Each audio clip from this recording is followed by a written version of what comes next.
The Presidential Studio. Presidential Studio.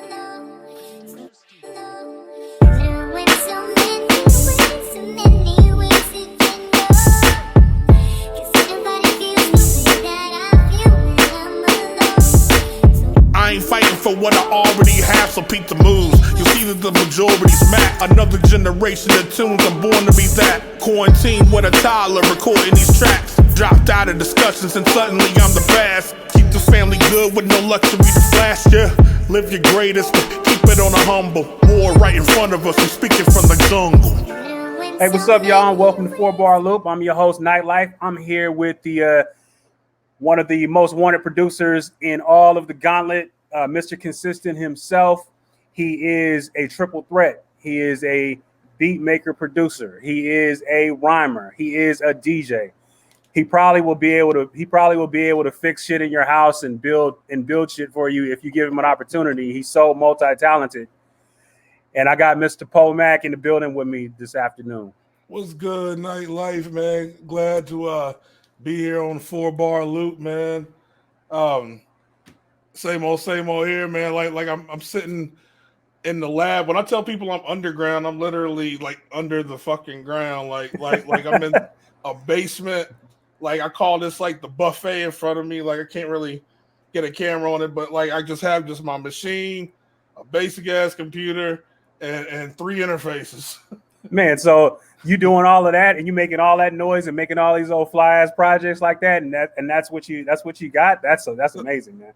And I actually work for a professional studio that I've worked for 15 years, but I don't do none of my music there. Like it's not that I don't like it. It's just I have to be able to create on the fly. Yeah. And so like I had like, and I've done 25 projects. Actually, WARantine is my 25th project. Oh, wow.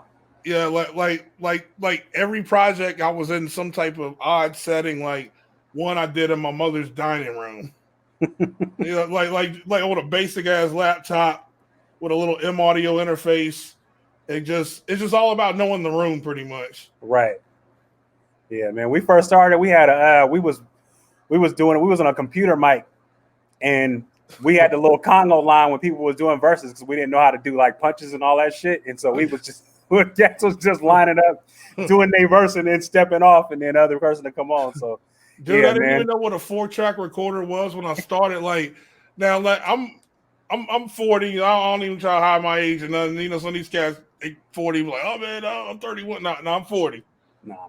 Like I'm old head. But 97, I got a hold of a 4-track recorder, and I didn't even know what it did. Honestly, I just thought it was just some glorified ass mixer, like for the crib. 'Cause I ain't know nothing. Like I was 17 years old. And I one day I popped the tape and I was like, man, this tape just don't like play right. This is crazy. And then all of a sudden, like when I'm hitting record on like just random stuff, I'm like, yo, this is like recording everything I'm doing like over the top. I'm like, yo, this is like overdub, and like I'm like, oh shit, what's this? Like, and that's literally where engineering started for me. Yeah, that's dope, man. That's definitely humble beginnings, and you know we all got to start somewhere. But that's kind of cool. I mean, I remember DAT tapes and 4 tracks, and I recorded my first shit on 4-track too. So I feel where you coming from. That was a long time ago, boy. I'm right there with you in the 40 club. We ain't talking about Jose Canseco either. Yeah. Well, you know, it's like the funny thing with like beats, like because I could never get nobody to hit me with any beats. Like it was like, damn, like nobody rock with me, send me nothing back then. Well, it wasn't all about emails back then. Like it would show up at the lab, and you know, like somebody thought you could spit, you know, you leave with some beats. So it was just the thing then, and it wasn't nobody hit me with no beats, and like and I knew I had like a lot of work to do, but like I was watching cats that I was eating up in ciphers, like they was getting their beats, and so that's why I just started making my own beats on a little PMA5. Actually, I got it sitting around here somewhere. Actually, I still got my first beat machine, the PMA5, and it was by Roland, and I would MIDI it up with this little Yamaha sampler that I actually still have around. Like I keep this stuff, and just a basic MIDI keyboard and just triggering all this stuff. And I had to make my own beats because we were rapping on instrumentals, and we were literally making little mixtapes with instrumentals and selling those in high school to be able to go buy more vinyl with instrumentals on it. Yep. But the thing is though, I never actually took beat making really seriously from like maybe 04 to 07, and then I laid off of it because then a bunch of people started hitting me with beats. And then I really didn't get really serious about it again, honestly, until the past couple of years when I broke my leg and I was kind of like, all right, well, here I am. Yeah, I'm sitting my ass down, so I got to do something now, right? Yeah. So as far as your name, where did you get the name Poe Mack from? How did that originate? I was originally Poseidon MC, like God of Sea and kind of God of Flow, kind of playing that whole moniker. And basically like a lot of people would mess up the pronunciation of Poseidon. Like I mean, I've been called Posey Don, like all kinds of crazy shit. Like so like cats would call me Poe for short. And a lot of cats around the way, like in the hood, when I started like just engineering people and making their mixtapes and stuff, like a lot of the hood cats would be like, yo, Mac. So one day me and my man was sitting in the studio with my man Magnetic at the time. He was like, look, like well, why don't you just put the two together and just run with that? It's like it's simple and it works. And so that's really like where it was like kind of like birthed at. Like I was dancing around with it for a little bit in like 02, 03, and then finally it stuck when I did my Poetic Mischief album back in 04. Like it finally just like I'm like, all right, I did an album that I like as Poe Mack, so I'm Poe Mack. So that's it, and that's how it ended up sticking. Yeah, because the original cover that came out to it, and I was doing just like these little cheap ass looking covers in, but I was on my computer. I was like, well, it's in house. I'm gotta do what you gotta do. And so the original cover said Poseidon MC, and then I had a little AKA going and all this because I couldn't let go of the original name. I was just kind of married to it, and then finally just Poe Mack, and then man. So we met in the Gauntlet, man. We've been talking about hooking up for a while. I mean, we both got, platforms that we work off of. I got BarLoop, you got Raw Soul Radio, which I got to make a trip over there sometime soon and be with the gang over there. But the last Gauntlet that we came off of was so crazy, dude. I know that as a competitor, you always want to come out on top, but I know for sure you had to have a place in your heart like this was fucking amazing. Like, bro, I'm gonna tell you this, and I'm gonna. This actually gives me the opportunity to say a lot of what I don't get to say in the chat. Like, because I'm an MC first, and so like, and a lot of people don't even know that because my beat presentation, I've just been presenting beats for the past 24 months, pretty much. Right. So, but I'm MC first. Like, everything else is actually after. But when I was listening to those beats, like the first thing I did was send out friend requests and messages. I did not fuck around.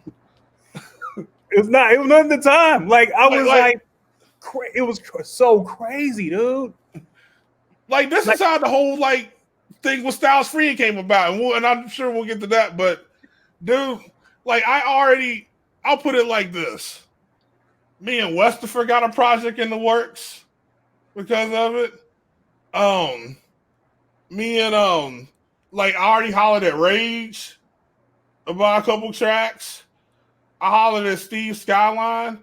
Now, the crazy shit about like a couple of these cats, like Steve Skyline in particular, like these are like younger cats that like actually know me as the rapper, and like and so like when I'm hitting these dudes up, I'm competing with them in the Gauntlet, But then I'm like, yo, dude, all right, I know you just fucked me up. That's cool. I want to rap on your shit.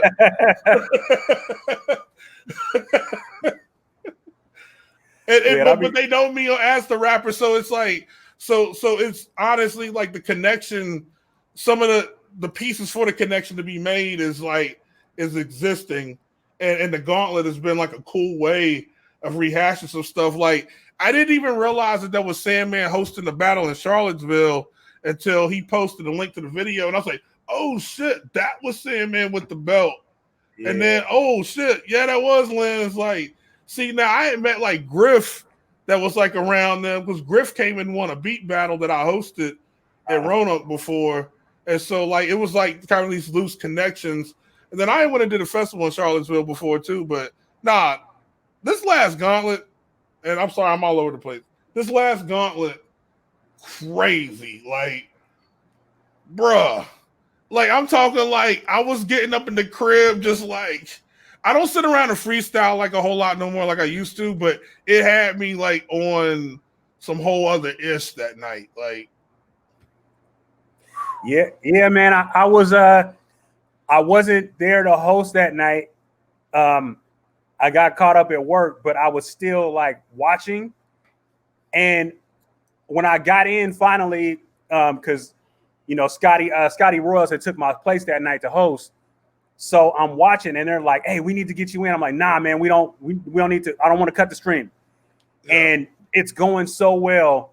And I just kept hitting them in the chats like, dude, this is an embarrassment of riches. I just want to flip my damn table over. What is going on? I've never seen it so where the shit was like back to back to back for like 3 consecutive rounds where there was nothing but just heat coming out. Like that was nuts. This was crazy because like the beats that I initially picked for it, like, and the thing is, I'm in a weird position because like I'm working on an instrumental album. I got like a project of like my own beats I'm working on, but then like some other things. So it's like, of course, like I always want to like throw heat, but there's certain things I just can't throw. That night, I actually threw out 2 things that I normally wouldn't have thrown, and I got fucked up in the first round. And like it had me kind of stunned for a second. Cause I'm like, yo, I had no idea this dude was gonna drop. And I'm gonna say this too, because I ain't had a chance to say this. It's like I get everybody's best punch when I come in because I'll hear the same niggas go rounds afterwards and not play as heavy of shit. You know what'd be funny about that though? Too. You know what'd be funny about that though? Because the way the bracket gets set up, it's like, all right, man, you know. You get grandfathered in on some shit because of the simple fact of the way that you are Mr. Consistent. You always there. So it's like, okay, you're gonna get favorite placement in the bracket that way. You've got a couple of buys that way and stuff like that. So you're gonna get that. So you don't get like, you're not gonna get like the top shelf immediately. And so we don't know all the producers that was in there, probably 95% of them were new producers. So we didn't know really what anybody had. So the matchups was out there, man, and I was like, "Whoa!" You just don't see it, and it's like we've been doing the Gauntlet for close to a year and a half, and this type of competition was nuts. Now I got like my best friend Case Jones, which you see him like on most things that I do, like whether it's tours, like being Case, like, and he actually inboxed me because he was watching the Gauntlet for the first time. And he inboxed me and was like, yo, Steve Skyline's in there. Like he researches everything. Like, so he knows. I mean, he literally told me all the stuff about Steve Skyline before even like the thing started. Like he was like, oh yeah, he's blah blah, this and that. Like he always like he does his research. Giving you the scout report. So then, I mean, basically, like I knew that hell was coming, but I didn't think it was gonna be that intense as it was. So I was like, all right, I'm gonna play these joints to get me out the first round, and then I'm gonna worry about it from there. Usually, I tell them to play whatever, and I was kind of trying to orchestrate my shit. So I was like, all right, I'm gonna play these will get me out the first round. This Negro came through and dropped the nuclear weapons on me round Yeah. one, and I was like, oh. But then I was like, I need to rap on that. Right. So I rap on that. there was a silver lining. There was a silver lining in it for you. Yeah. It was like, man, I'm telling you, hey, the pen hand was itching, boy. I was listening. And I was like, ooh, hey, I love that. I love that canvas. I love that canvas. Ooh, I love that canvas. Ooh, that's nice. Ooh, I need that. Like, man. The Gauntlet is such a cool thing, and I keep coming back because honestly, like, all right, now I sell quite a few beats during the week, but the Gauntlet actually kind of helps me tighten up on some things that I might not be thinking about because, like, I kind of like in my region, I got like my own little market, so like I kind of like I Walmart beats out every week, like for my people, I'm like a Walmart of beats, and so sometimes like it really helps to get an ear away from just your regular circle of clientele and ears and clicks and this and that's like, hey, this is what we're listening for. You should try this and that. And like, it's just cool to get those different angles and to have that type of platform available, especially during these times with the pandemic and everything, is cool. And the fact that brothers are taking the time to put on the platform, because I know that shit takes time. Because honestly, doing the radio show is kind of a pain in the ass, but I love doing it. And I'm like, it would be stupid for me to give up a free FM radio airwave at this point right now. Right. You know what I'm saying? Like it's, and I love the people at the radio station. It's just the time, like, because even during this pandemic, like my time's taken up. It's just I've redistributed because my little girl gets a lot of that now. You know what I'm saying? Like I've gotten to really witness just about every moment of her life. She's 3, like smart as hell, and so most of my time is into her. And so when I am into the music, like, one, it either has to be a learning experience that can turn into value. It all has to lead to value, because at the end of the day, I enjoy music, but if I can't feed my daughter from it, then like I'm out. I can rap in my basement. I can, you know what I'm saying? Like it ain't like just a greed money thing. It's survival. Right. So I mean, getting into that portion, because I'm always intrigued by that, because when Lens was on here, I was asking when Lens was on here, I was asking him the same thing about, as far as selling beats and stuff like that. Now, when you have the momentum that you have to be able to use that as, a secondary income or an additional income or your main income, if that may be, what does your approach have to be as a producer in that realm of, okay, this is one of my go-to checks. What's the motivation? What's the energy level? What's the commitment that you're going to have for that? I always start by saying it's like a Kobe mentality. And I used to say this a lot all the time. I was one of those people when Kobe died. I was, because me and him being near the same age, like, I've got to follow his career after being a little kid watching Jordan. And the reason why I used them, because hip hop and basketball parallel a whole lot. And when it comes down to like producing and getting product out and trying to move it, shooters keep shooting the ball. So like, you're gonna have some slumps. There's gonna be some slow ass days, maybe a slow week, maybe a whole slow month. But if you know you got a shot, you keep shooting.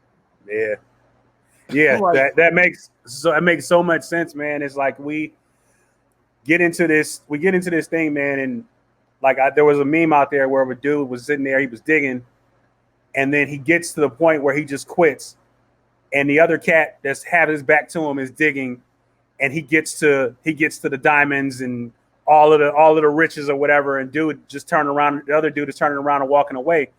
And I think the music is kind of like that, man. It's just like people look for that quick score, like we need the one hit, but it takes more than that, man. It takes time and energy and lineage. And even these cats are one hitter quitters out here, or the ones that that you call the one hit wonders. They had to work to get to that point. They didn't just get lucky and do some shit and then all of a sudden they got a hit.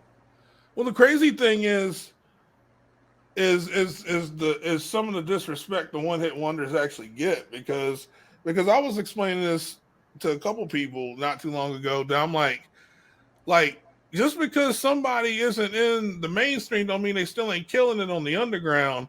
And Mhm. it's like, and these people maybe happen to have that one hit crossover, but they're still out here on the underground getting like, $5,000 to $7,000 a show, Right. or like, or you already How, know. how do we? I mean, but you can't tell me that people don't understand, or I don't understand why people don't understand that.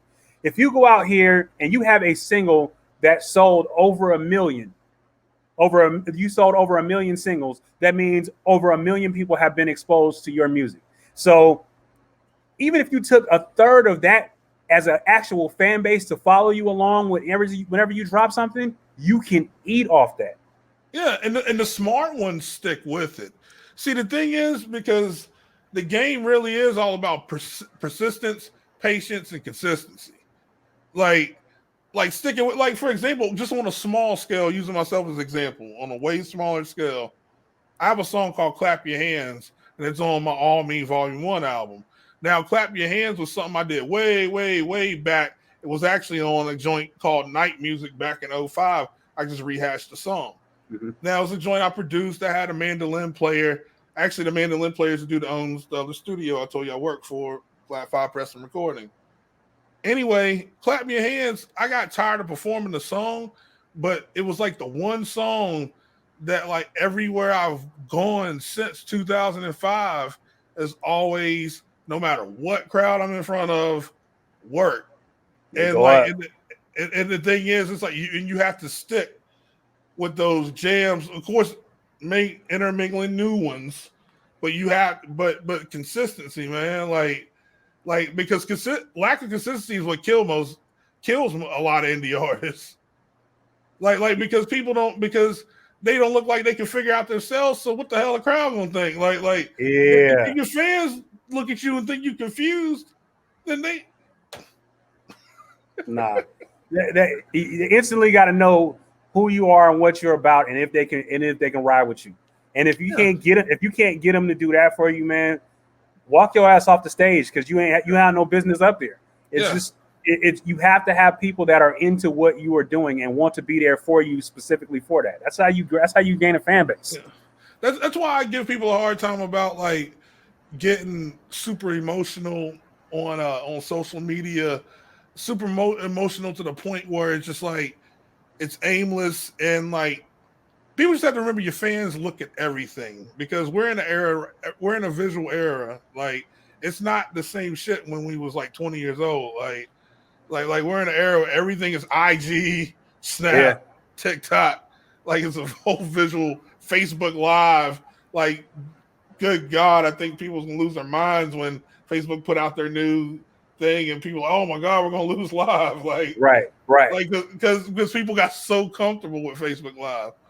But your fans and spectators see these things, and so if you're putting out and saying a bunch of crazy shit online, they're just gonna look at you as a nut and they ain't gonna want to mess with you. Like, to me, it's simple math. Well, it depends though too because some fans are there for the right reasons and some are there for the wrong. Some people are there yeah, for the car crash. Some people are there for the car crash. yeah, And when you have a cat that's out there that's just popping off and they just car crash TV all the time, then yeah, they do garner an audience.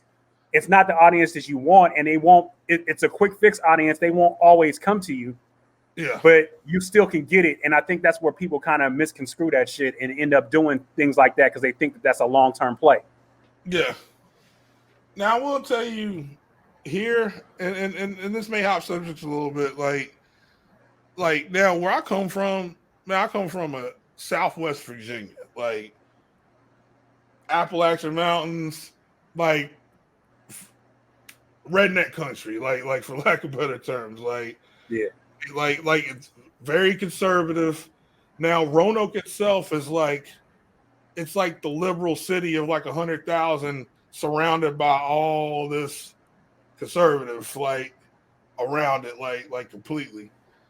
And so, like, even getting off the sound that we love is not that easy here.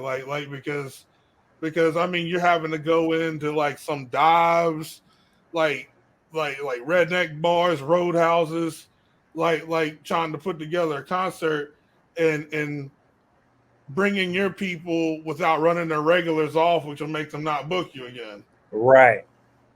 And so that's the balance that we've had to play here since really since the early 2000s, late 90s, like because we really start putting on our own functions. I'd say '02 is when we really got like rolling, like and putting on like local stuff. Because what we would do is we would go to different conventions, that whatever we could find out that was out of town, like within 7 hours driving distance, and we go there and meet artists. Be like, hey, look, you got shows in your city, and like, yeah, we have a show set up in ours. Like, let's swap shows.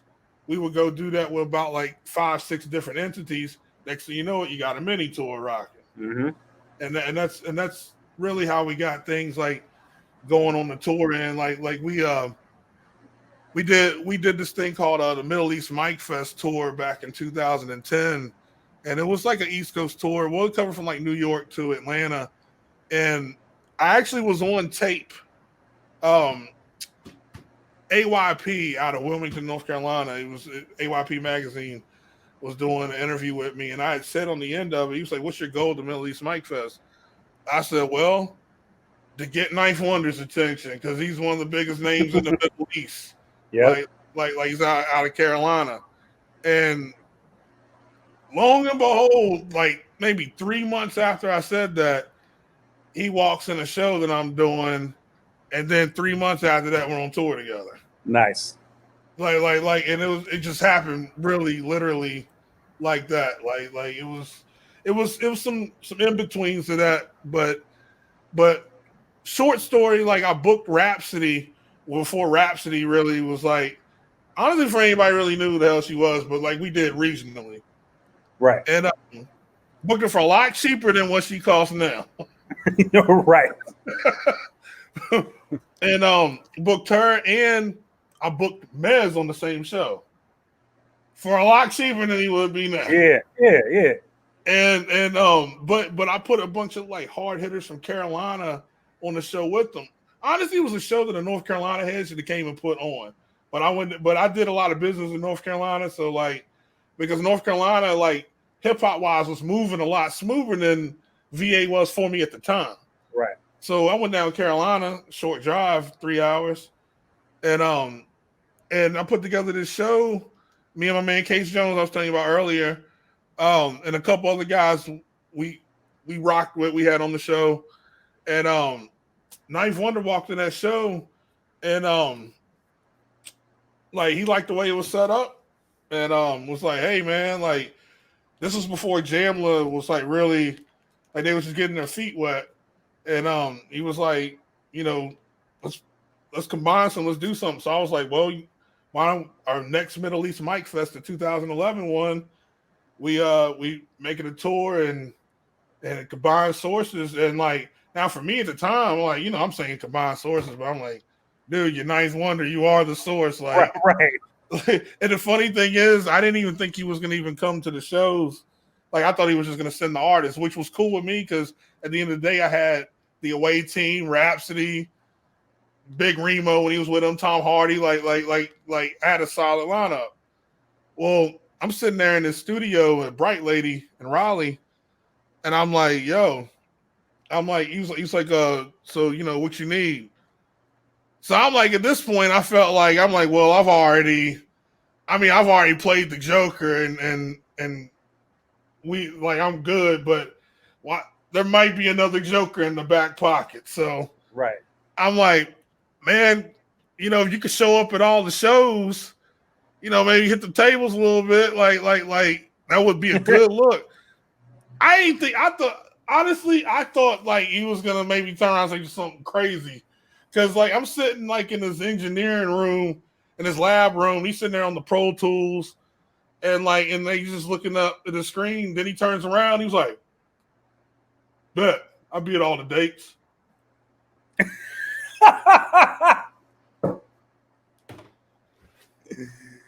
Yo. So I'm like, so I mean, now mind you, just like a couple of years before that, I mean, me and my homies are sitting around like, jacking 900 instrumentals and freestyling over them, and Who hasn't done that?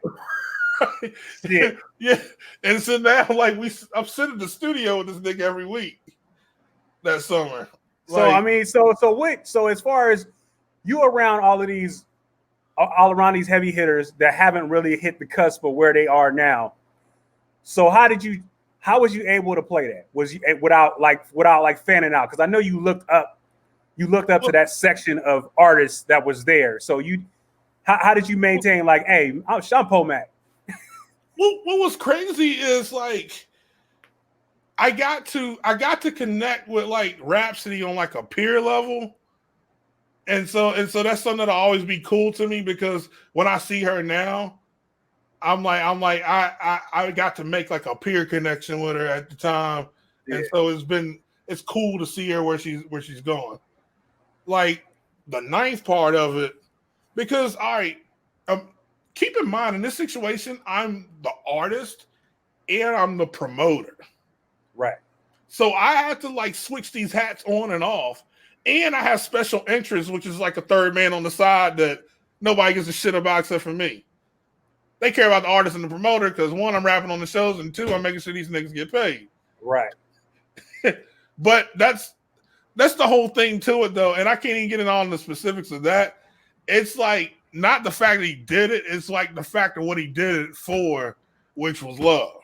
Yeah. Yeah. Absolutely. Like, and I can't even get into all that, but it was like, I mean, it was beyond homie look. Nah, we get it. We get it. Yeah. So, like, when I was like around, like when the promoter had around ninth, I got to see some cool things like Raekwon emailed a verse through when I'm like sitting there, and I'm like, oh snap! Like I'm the first hearing this. That was fan mode. Like when Fonte Charity Starts at Home album, I was getting to hear stuff before it was even mixed down. You know what I'm saying? Like Famo, because Fonte's one of my favorite MCs. Yeah, mine too. Like that nigga can rap. No, he a mutant. He another level. He another level MC. Yeah, and so like in the midst of that though, thinking in business mode though, like because I had to make myself snap out of fan mode, even though I was having some fan moments, was like it allowed me to. When people saw like me getting the business with like dudes like Knife, it automatically it made the playing field different. So like I was able to like just walk up and have these conversations with dudes like Joe Scudder that I respected, and I actually developed a deep friendship with Cesar Comanche, like which me and him do a lot of stuff together, like. Me and him got some stuff popping right now. I can't get all the way into, but it's coming. Yeah. And like me and rapper Big Pooh were crazy cool too. Like which once like they had got past some of their past issues, like Ninth and all them were talking again, and I got to meet. Like I literally met everybody in the Justice League except for Pooh. Not Pooh. I mean, except for Fonte. Never met Fonte, but everybody else I got to connect with on some type of level, even Josie Mo, like that's dope. Like so it was. That was what kind of like came from, and like and then sitting in the studio and Immortal Technique walks in, and like I'm playing it super cool and shit, but inside, like at the time I had a BlackBerry, and I'm like texting my man like, yo, like Immortal Technique just walked in, and he goes in the back with like Crisis, and Crisis starts immediately making beats for him. Crazy shit. Like what? So yeah, no. To answer that, that was just kind of like, and then like the artist side of it. Honestly, I didn't get to enjoy the artist side of it, to be honest with you, like because from the artist side of it, like business is straight to the point and sometimes ruthless, and we had business moments because it's business. Like everybody's cool and everybody came out cool. You know what I'm saying? Like for the most part, but business is ruthless, and so. That side of it takes away from the artistry side, where I didn't really get to enjoy myself as an artist that much in those experiences. Yeah, well, man, as far as getting into, I mean, shit, man, we 35 minutes in. We ain't talked about WARantine. We need to talk about this album. Man, you know what I'm saying? I mean, but you know what? I wouldn't change a thing because I love everything that we was talking about, man. I vibe with all that shit. I know my viewers vibe with all that shit too, so it's gonna be dope.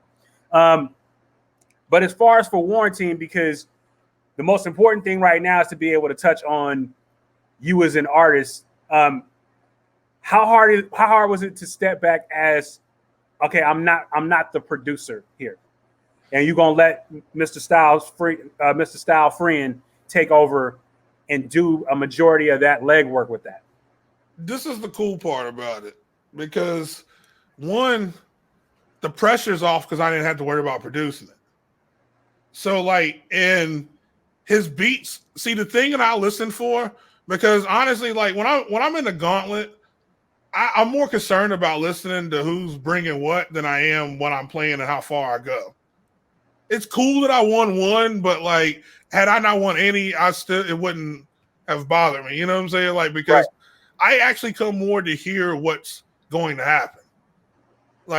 And so when I'm able to connect with somebody like Style Friend, pressure was off. Like, even in the way to do sequences and beats, as I was listening in the battles, was like in a way of like, yo, his beat sequence, if I fill his lyrics in on his beat sequences, then like this literally could complete stories, because the way he sequences all his shit out, like on so many ways in particular.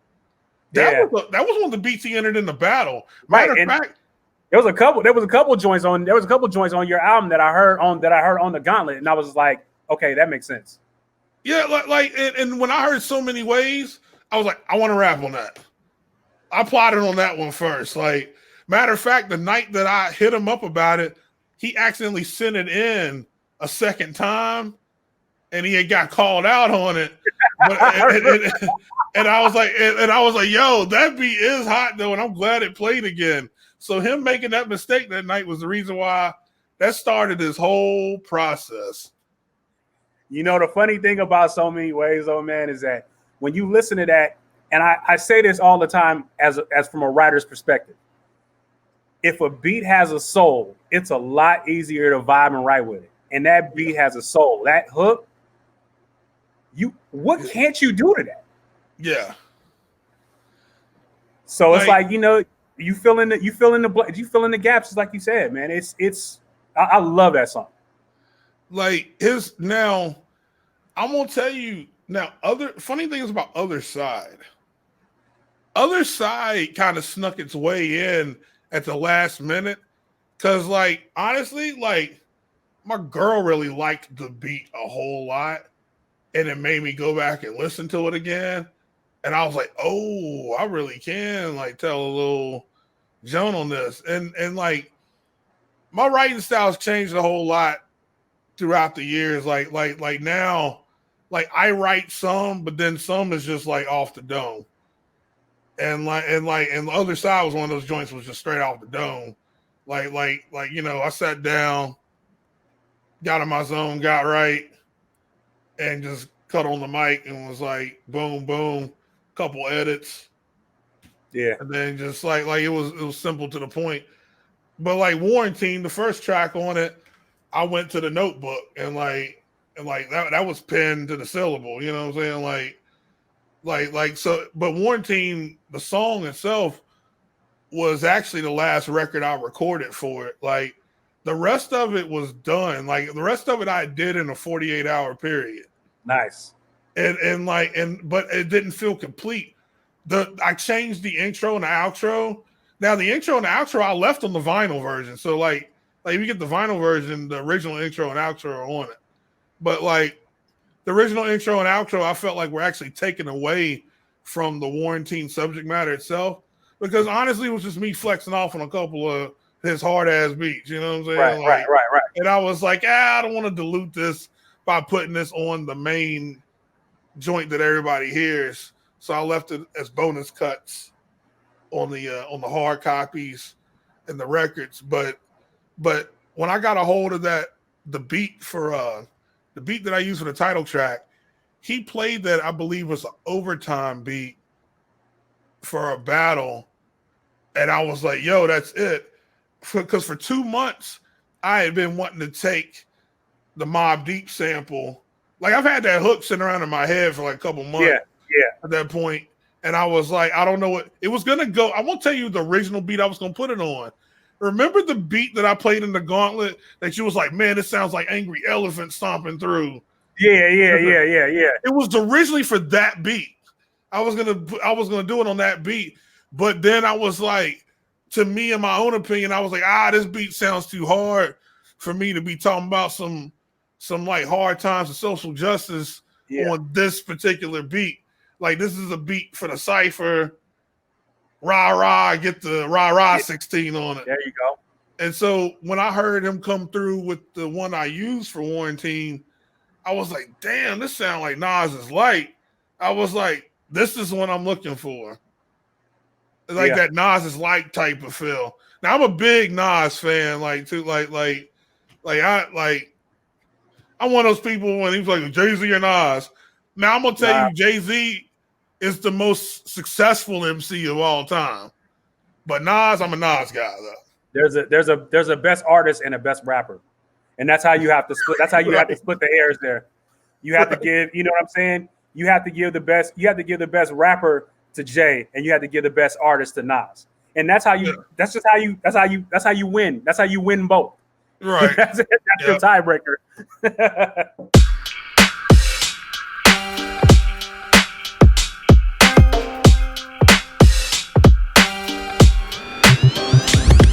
There's a war going on outside. And mine's not with the racists, but more with the people that are complacent. There's a war going on outside. Mine's not with diseases, but more with the ignorant non-believers. There's a war going on outside. And mine's not with the racists, but more with the people that are complacent. There's a war going on outside. And mine's not with diseases, but more with the ignorant non-believers. Top of another Monday with a fresh book. WARantine documentation's the best look. Forcefully, I rise in the morning, but appreciate the moment we could die with no warning. The young girl in the year 20 appear hungry. Protect family, I can't steer the country. I'm not with a Biden or a Trump. Prioritize my people that was riding from the jump. Cutting off support I was providing to these punks. Surviving will become a survivor, but what's to come? The difference is seeing the light and diving in the sun. There ain't a hot take, just advising that what's in front of you, the obvious. No more politicking and lobbying. Since my city's museum made me a monument, you all cap sitting there thinking what you had to say. My accolades are all then smashed. There's a war going on outside. And mine's not with the racists, but more with the people that are complacent. There's a war going on outside. And mine's not with diseases, but more with the ignorant non-believers. There's a war going on outside. And mine's not with the racists, but more with the people that are complacent. There's a war going on outside. And mine's not with diseases, but more with the ignorant non-believers. I can't live by the proper answer. Propaganda's poison, not advancement voices. All the pandering noises in election years. With the billionaires watching, they love investing in fear, they plotting smart tactics. Use your brain in the moment, don't get distracted by the races and COVID. The bigger picture is the greater division. I noticed if you straddle the fence or quietly oppose it. Society was frozen, several months rhyming for no one. Then you need the federal funds, liberals pissed off on Twitter. Heckling Trump, conservatives being Becky. Settle down, hun, you're petty, I've been ready. Flipping pages to Exodus, to know about the past world before I exit this. Vaccinations and skin tones are leverage. Only if you let it, a blood is severance. There's a war going on outside. Man, it's not with the racists, but more with the people that are complacent. There's a war going on outside. Man, it's not with diseases, but more with the ignorant non-believers. There's a war going on outside. Man, it's not with the racists, but more with the people that are complacent. There's a war going on outside. And mine's not with diseases, but more with the ignorant non-believers. There's a war going on outside. There's a war going on outside. There's a war going on outside. There's a war going on outside. So going back to the other side, because I think that was a pivotal song, considering the times that we're in. We just got the, Breonna Taylor ruling, and how disheartening that was, and how it looks like they was looking to find ways to split the difference and make it so where, they can put off the verdict and they tried to make it so where they were trying to make constituents happy as opposed to doing the right thing and taking a killer off the streets or taking killers off the streets. And they didn't do that. So the other side touches on that, and you have a lot of subject matter that has to do with, struggle and, Black America and things that we are dealing with as far as for Black Lives Matter, as far as for social justice. What was some of the things that you took away from it after you were done? Did it change you like as a man after you did that? Because when I do songs like that, there's like a uber amount of pride in that shit. So how did you feel? Like, did it change you?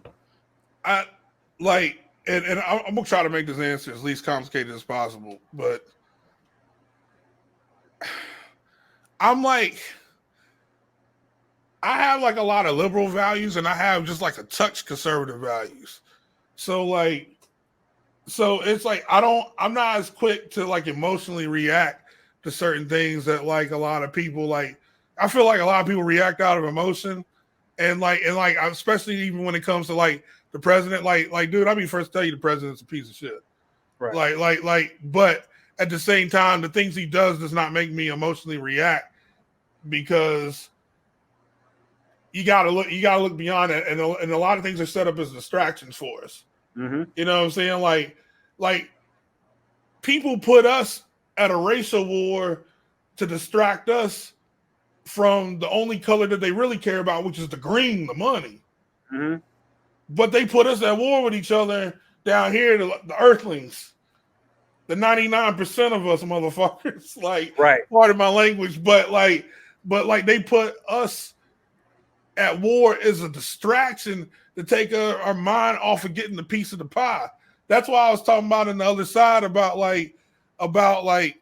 it might need to be a little less marching and more boycotting to take targets off our backs. Mm-hmm. Because since these targets been on our backs, we just been losing us. So like, why don't we don't change the strategy, modify the strategy so we can take some targets off our backs? But people don't know. Look, this country is a company. Like the United States is a company. So and the president's a CEO. CEOs get voted off of boards every few years.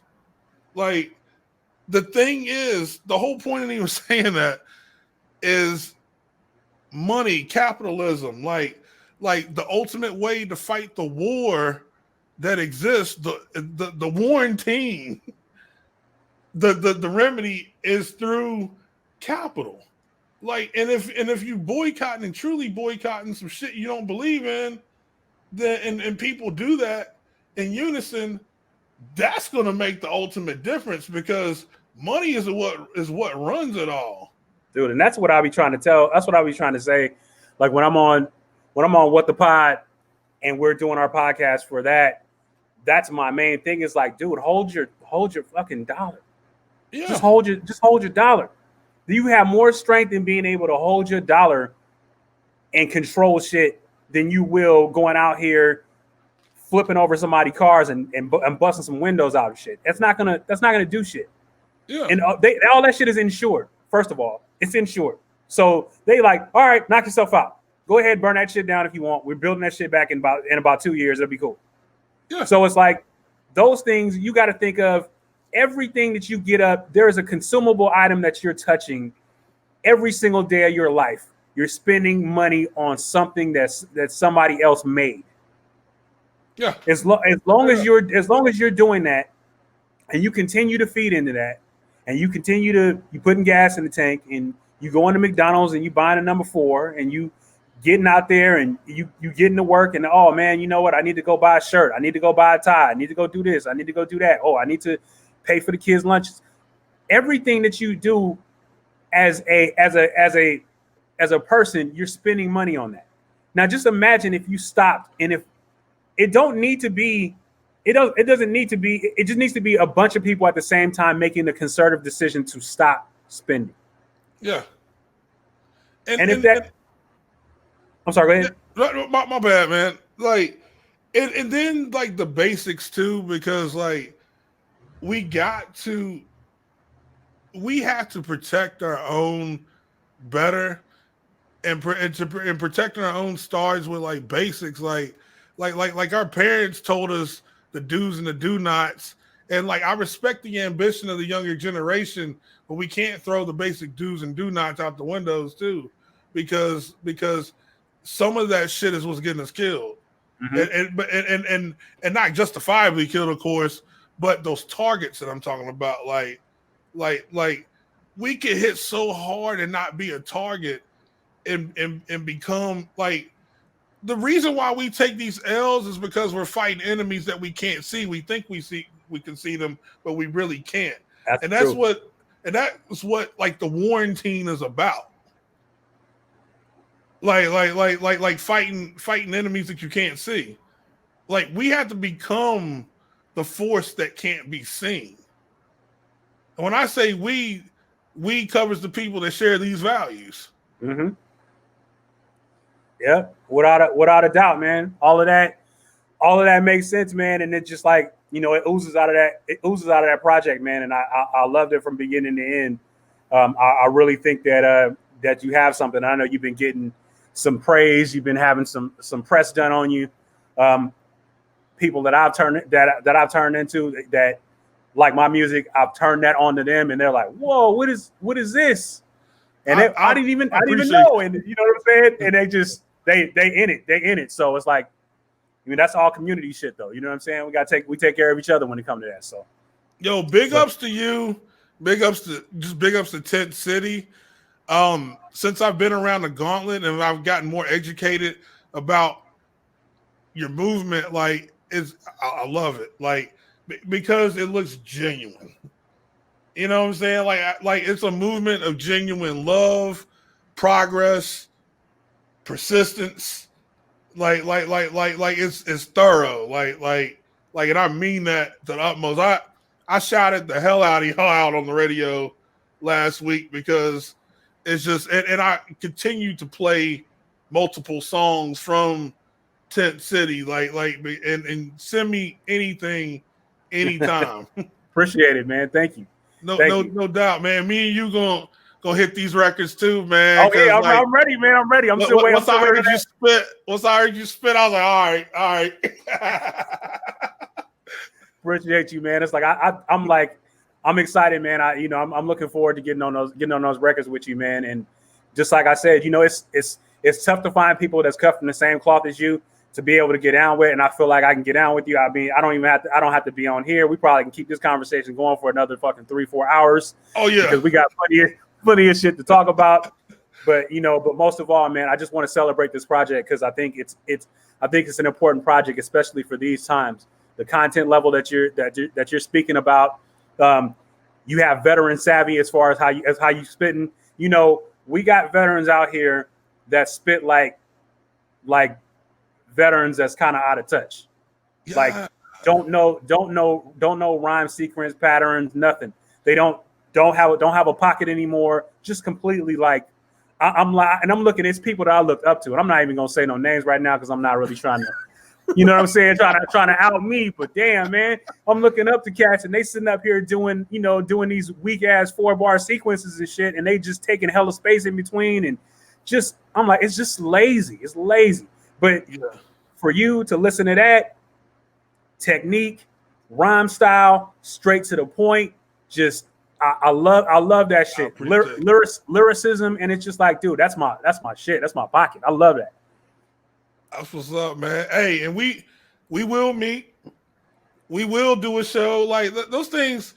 I mean, the circumstances got messed up by COVID-19, but crazy thing is, I was actually plotting on. I was looking for a show plug in Sacramento for 3 years, and then when my family moved from out there, I gave up, and then then I let go with y'all niggas. Man.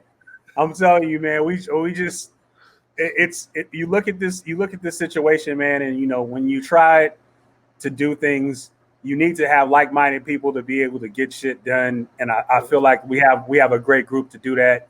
We have a great outpouring of support from people like yourself, from people like Lens, from people like Style Friend, Scotty Royals, all you guys, man, give us the ultimate respect when it comes to what we do, man. And that's why I try to make sure that love is always spread back, because this is all, like I said, this is all community shit. I heavily believe in that, dude. We are our own market, and as long as we have enough of us to spending money with each other, dude, what do we need everybody else for? Yeah, nah, you hit the nail on the head. So, all right. so man, I'm gonna just go ahead and get out, man. We're gonna leave it with the other side video. Very, very, very complex shit. Please watch it. Keep an open mind, and listen to the lyrics. And then we'll go out and get WARantine and listen to every lyric. Enjoy the beats, but understand the lyrics, because if you do not do both, you will not get the full experience. Trust me. Yo, salute, Nytelife, 10 City, your boy Poe Mack, VA, 2 to the sky, 2 to the flow. Hey, difficult roads often lead to most beautiful destinations. Shoot your shot, go for the win. You might make it. Peace.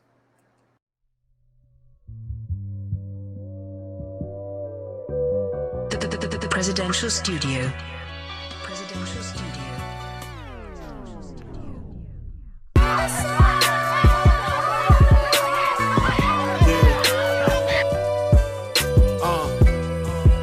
I called you a nigger. You're a nigger. Nasty fucking nigger. I'm on the other side of 40. Slow the ride because it forced me to take a look at associates. Can't say that people ain't warn me. Pass that to my kid, it's on me. And the mama, we a strong 3. Virus hit, there was calm streets, then everybody got a protest. Right wingers, gunslingers, opposition from the whole left. Back cop trying to cover their guys. Another brother died. Black Miller gotta wonder why he gained alive like the white dudes. Tim McVeigh, Dylan Bruce. No sense might just kill the dude. Like we all threats that fill the room. Still consume big plates of this BS. We stress to the margin. I think we need more boycott and a little less march. Say what? Right now? Yeah. You know why? Because you don't belong in my city. How we from here? Don't even let them see the target. We choking back, but we hit them on the market. Spend your money with your own people first. Buy for your own people first. So you got an economy going in your community. Yeah, a different view don't make you racist. If you're standing there complacent, that easily makes the statement. You ain't cool automatically because you rolled the blunt. I bet not hear the word nigga coming off your homie's tongue, bruh. The main goal was to divide us, forcefully invited, unevenly split the pie up. People were concerned. We don't need apologizing, we just need an opportunity to get the bottom higher. Don't even let them see the target. We choking back, but we hit them on the margin. But you're not black. Remember, we only kill black people. Yeah, we only kill black people, right?